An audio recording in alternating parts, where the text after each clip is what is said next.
Continuamos en Mega Noticias y le agradezco a José Fernández, profesor de la Escuela de Humanidades y Educación, profesor visitante de Harvard, que esté con nosotros esta tarde en Mega Noticias, profesor en el TEC de Monterrey.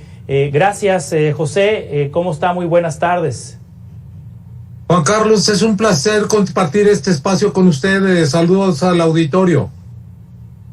A sus órdenes. Seguramente la próxima encuesta nacional de calidad e impacto gubernamental del INEGI, esta encuesta que mide la corrupción en los trámites gubernamentales. La última indica que 1 de cada 6 habitantes en el país que realizó trámites, pagos, solicitudes de servicios o en el contacto con algún servidor público experimentó actos de corrupción. Es lo que dice la última encuesta, pero sin pandemia. Cuando se levantó esta encuesta no había pandemia. Ahora, durante y después de la pandemia, seguramente estas cifras van a aumentar, porque ya lo documentó el equipo de periodistas de Mega Noticias, que para obtener una cita, que hoy por la pandemia son más largas, son más extensas, hay que esperar más tiempo, pues están estas figuras de los gestores. Sí, mire, para ponerlo en contexto, la corrupción en México nos cuesta 12,770 mil millones de pesos. Es un costo altísimo. Entre ellos están los de los gestores, pero por trámites, pagos y solicitud de servicios, entre los cuales estaban ustedes pasando estos reportajes, están esos, y también, como usted lo menciona, lo de los trámites para ser vacunados contra el COVID. Entonces, es un problema nacional muy grave. Sin embargo, también, como ustedes lo señalaron, hay estados donde están más localizados, o sea, es más fuerte la corrupción que en otros.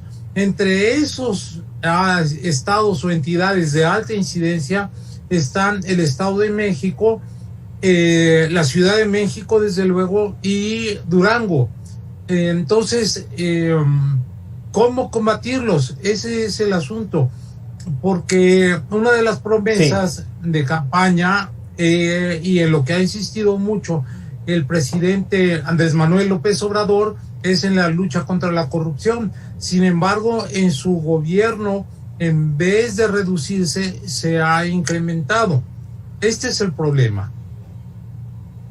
Sí, José Fernández, se ha creado una estructura en este país, un sistema nacional anticorrupción que data de la administración federal anterior, un sistema sistemas estatales anticorrupción, sistema nacional anticorrupción. Hay un comité coordinador donde participan el Poder Judicial, donde participan las Contralorías estatales, la Secretaría de la Función Pública, el Instituto Nacional de Transparencia en lo federal, los institutos locales de transparencia en lo local, el Tribunal de Justicia Administrativa, la Sala Anticorrupción del Tribunal de Justicia Administrativa en lo federal y en lo local, a la Fiscalía Anticorrupción en lo federal y en lo local, la Fiscalía General de la República en lo federal, la Fiscalía General de Justicia en lo local. Hay 32 sistemas estatales anticorrupción, un sistema nacional anticorrupción. Es una superestructura para prevenir este tipo de actos. Este conglomerado de instituciones y esta estrategia que se implementó desde hace años está funcionando para prevenir actos de corrupción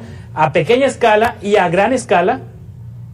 No, ese es el problema, porque costó mucho levantar el Sistema Nacional Anticorrupción.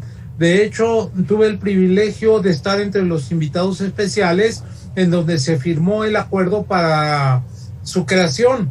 Entonces, fue un verdadero y propio trabajo de conjunto entre el gobierno federal, las organizaciones civiles, las organizaciones empresariales, y se creó toda estructura que usted ha señalado y descrito con mucha puntualidad. Entonces, resulta que el gobierno de López Obrador lo hizo a un lado, y entonces no está funcionando. Las únicas instituciones que ahora se están encargando de la lucha anticorrupción es la Fiscalía General de la República, el SAT, el Sistema Tributario Nacional y la UIF, la Unidad de Investigación Financiera. Entonces, todo ese esfuerzo se echó por la borda, o por lo menos está paralizado, y podría funcionar muy bien, porque no todo lo que se hizo en el pasado, como dice el presidente, no funciona y hay que echarlo a la basura. Ese esfuerzo fue un esfuerzo conjunto, y yo estoy seguro, porque además lo dicen los ejemplos internacionales, que la corrupción se combate con la participación del gobierno, de la sociedad civil, de los sindicatos, de los grupos empresariales, y también tomando ejemplos internacionales, porque además hay corrupción internacional. Entonces, como el lavado de dinero, la delincuencia organizada, etcétera, etcétera. Entonces, tenemos que actuar gobierno y sociedad civil al unísono. Si no, esto no va a funcionar. Sí, es una estructura compleja la del Sistema Nacional Anticorrupción y también los sistemas estatales anticorrupción, muchos de ellos señalados por ser sistemas muy, digamos, de acuerdo con los gobernadores en turno. Quizá la falla a nivel estatal sea esa, que se formaron estructuras muy a modo del gobernador o gobernadora en turno y no tuvieron la suficiente independencia. Quizá de ahí parte la duda que tiene el presidente López Obrador sobre esta enorme estructura, José. Bueno, ahí lo contesto en dos vertientes. Una, precisamente el Sistema Nacional Anticorrupción tiene contrapesos, en el sentido de que no solamente es el gobierno federal, estatal, municipal el que actúa, sino también hay una vigilancia estricta de la ciudadanía, hay una participación de la sociedad civil, entonces está hecho con contrapesos. La otra cuestión es que la corrupción sobre todo se da a nivel municipal, en las cosas más nimias aparentemente, pero en donde tiene el contacto más directo el ciudadano, y que son con los agentes de la seguridad. O sea, es la clásica mordida de tránsito, ahí se van millones y millones de pesos. Eso es a nivel de los municipios, que son los agentes municipales los que cuidan el tráfico. Ahí es donde viene la extorsión o la mordida. Luego, también los trámites que hay que hacer, ¿no? De permisos de construcción, de permisos y trámites de licencias, etcétera. Luego viene a nivel estatal, y luego a nivel federal viene lo que se llama la gran corrupción. Por ejemplo, no se ha avanzado en lo que se llama la estafa maestra. Ahí sigue encarcelada Rosario Robles, pero toda la compleja red que se formó no ha sido detenido ninguno de los, o muy pocos de los involucrados, y son decenas de instituciones, tanto federales como estatales, las que están involucradas. Otro, por ejemplo, no ha sido detenido Luis Videgaray, no ha sido extraditado, y es el que orquestó toda la corrupción en el sexenio pasado. Entonces, la gran corrupción a nivel federal, también vemos que no se han dado los pasos necesarios para erradicarla, como había dicho y prometido el presidente Andrés Manuel López Obrador. Si finalmente le pregunto, José Fernández, profesor de la Escuela de Humanidades y Educación, ¿qué tanto provoca que esta corrupción a gran escala, que no es castigada, qué tanto incentiva a que ocurra corrupción a menor escala, en un trámite burocrático, en un trámite en una oficina gubernamental? Es decir, el burócrata y el ciudadano quizá piensen, pues si a los grandes no les hacen nada, menos a nosotros.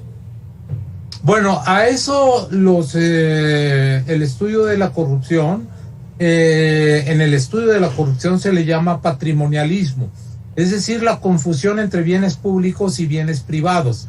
Cuando un funcionario público llega, generalmente dice, esta es mi oficina, esta es mi secretaria, este es mi presupuesto y yo lo voy a manejar como yo quiera, estas son mis plazas y voy a poner a las personas no por capacidad, sino por lealtad. Entonces, esa mentalidad hay que erradicarla porque a los que están perjudicando son a los ciudadanos y finalmente a nuestra democracia, porque corrupción y democracia son términos contradictorios, son términos opuestos. Entonces, lo que hay que crear es una verdadera y propia institucionalidad profesionalizada y en la cual se rindan cuentas, uno, y haya transparencia y en consecuencia quien haya procedido ilegalmente sea castigado, que no se permita la impunidad. Y como bien dice usted, si los de abajo ven que los de arriba están haciendo de las suyas, pues también ellos, ¿por qué no lo van a hacer? Claro. José Fernández, profesor de la Escuela de Humanidades y Educación, muchas gracias por tomar esta entrevista. Estamos en contacto para seguir conversando sobre estos temas.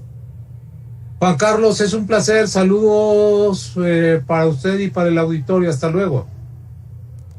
Hasta pronto. Continuamos con más noticias en